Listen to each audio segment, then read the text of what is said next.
Hello दोस्तों, मैं Hrithik horror comics में आप सबका स्वागत करता हूँ। आज मैं लेके आया हूँ रक्त पिपासु सीरीज़ का तीसरा कॉमिक 500 फंदे।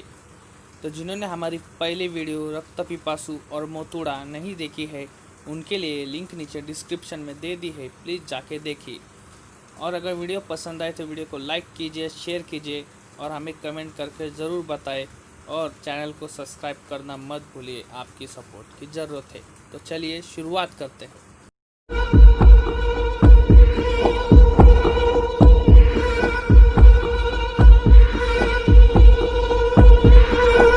पिछले वीडियो रक्त पिपासु और मोतुड़ा में हमने देखा कि यात्रा में मोतुड़े आतंक मचा रहे थे, जिसके शिकार स्मशान चंद और गजी हो गया था।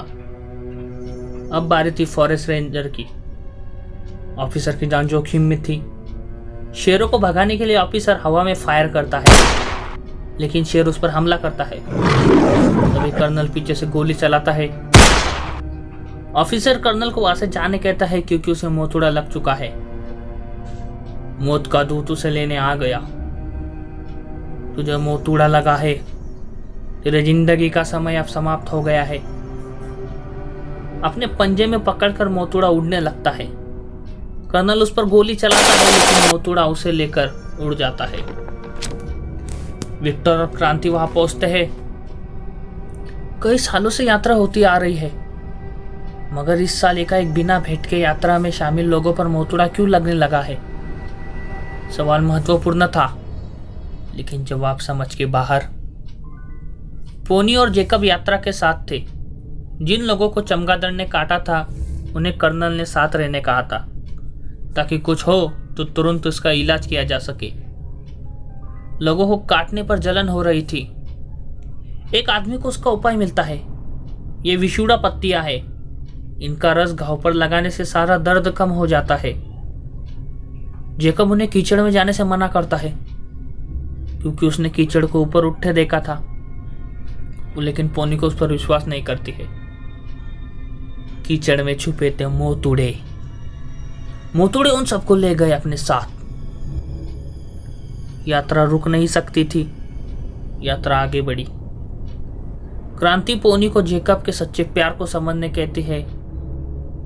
तभी सही कांटों का प्रहार करती है। घुंघरू शिकार करने उसके पीछे भागती है, और तभी ब्लैको भी उसके पीछे भागता है। रुक जाओ ब्लैको। उनके पीछे जाने पर ब्लैको ने घुंघरू को मार डाला था। ये देख पोनी भी ब्लैको को चाकू से मार डालती है। जैकब उसे बताता है कि ब्लैको ने घुंघरू को नहीं मारा। शाही के कांटों के विष ने घुंघरू की जान ले ली और ब्लैको ने शाही को चीर फाड़ डाला। अपने पालतू को महान बनाकर मेरी नजर में महान बनने की कोशिश मत करो। आज के बाद अपना मुंह मत दिखाना मुझे। अरे उसे गलत समझने की आदत है ना मुझे समझ पाई, न मेरे ब्लैको को। वो लोग एक चाचा से चोकड़ी देवी यात्रा के बारे में पूछते हैं। देवी का मंदिर कई सौ साल पुराना है, वहां कोई आता जाता नहीं। ढपड़ा गांव की एक महिला शटंगी बकरियां चराते हुए मंदिर तक जा पहुंची। तभी आकाशवाणी हुई। देवी ने यात्रा शुरू करने को कहा। तुम मुझे भेंट दो, मैं तुम्हारी इच्छा पूर्ण करूंगी। तब से यात्रा शुरू है। तभी एक सांप पोनी को काट लेता है। वो जहरीला नहीं है, मैं उसे पहचानता हूं। ओह नो, तुम्हारे टांग पर तो मोतुड़ा लग चुका है। वो सांप तो मोतुड़ा लगा नहीं आया था।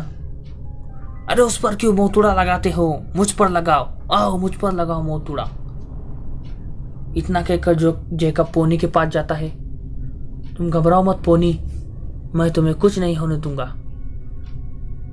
दूर हट जाओ जेकब मुझसे। तभी विक्टर क्रांति को प्लेन चेट पर शतंगी की आत्मा को बुलाने कहता है। इधर जेकब प्रार्थना करता है। मोतुड़े से प्रार्थना करता है। हाँ, मैंने मोतुड़ों से प्रार्थना की है। पोनी की भेंट के रूप में मैं खुद को अर्पित करता हूं। इसकी जगह वो पोनी पर से मोतुड़ा हटा ले। तभी हुआ चमत्कार। पोनी के पाँव से मोतुड़ा हट गया। चमगादड़ ने जेकब के गाल पर उसका मोतुड़ा लगा दिया। तभी प्लेन चिट पर आत्मा आती है। उस पर एक से ज्यादा आत्माएं आती है और वो आत्माएं और कुछ नहीं बल्कि मोतुड़े थे। जेकब वादे के अनुसार उनके साथ चलने को तैयार हो जाता है। मोतुड़े उन्हें लौट लेकर उड़ चले गए। उन्होंने क्रांति को भी मोतुड़ा लगाने की कोशिश की, लेकिन उसके ओमलट ने उसे बचा दिया। पोनी जेकब के जाने के बाद बहुत रोती है। उसे बहुत पश्चाताप होता है। तभी प्लेन चिट पर एक और आत्मा आना चाहती थी, लेकिन क्रांति उसे नहीं बुलाया था। वो किसी को भी नुकसान पहुंचा सकती थी। लौट जा, लौट जा, आने दे मुझे मूर्ख, वरना अनर्थ हो जाएगा, कोई नहीं बचेगा। कर्नल उसे आने की अनुमति देता है। कौन हो तुम? वो आत्मा कुछ बताने वाली थी। जेकब को मोतुड़े देवी के मंदिर में ले आए थे। हम तो यही आना था, यात्रा भी तो यही समाप्त होनी थी। फर्क है, जिसे हम यहाँ लाते हैं उसे देवी को भेंट में चढ़ाते हैं। तभी एक घंटी दूसरे आदमी के सर के 2 टुकड़े कर देती है। इधर आत्मा बताती है, 150 साल पहले भारत में ईस्ट इंडिया कंपनी की हुकूमत थी। तब कालाघाट में डाकुओं का आतंक था। डाकू कालका के पास शैतानी व पिशाचिक शक्तियां थी। सब उसके आतंक से डरते थे। जहां भी लूटपाट करता था वहां के आदमियों को देवी की भेंट चढ़ा देता था। वो लोगों के मांस का प्रसाद ग्रहण करते थे। उनका विश्वास था कि देवी उन्हें शक्ति देती है। पूरा जंगल छान मारने पर भी पुलिस टीम को उनका सुराग नहीं मिलता है। साहब, जंगली कबीले के डाकू का पता मिल सकता है, लेकिन उनकी हर कोशिश नाकाम हुई। डाकू के डर से कोई उसका नाम भी जुबान पर नहीं लाता था। उसी रात डाकू कालका ने कैंप पर पहुंच गया। अगले दिन कैंप के दरवाजे पर सभी अंग्रेज ऑफिसर के सर कटे हुए मिले। डाकू कालका को किसी का डर नहीं था। वो रक्त का प्रसाद ग्रहण करने लगता है। इसी प्रकार वो अपना दल और ताकत बढ़ाता चला गया। अब कालका के पास 500 डाकू हो चुके थे। उसके आतंक से परेशान होकर अंग्रेज हुकूमत ने होशियार ऑफिसर जेम्स फटारे को यह काम सौंपा।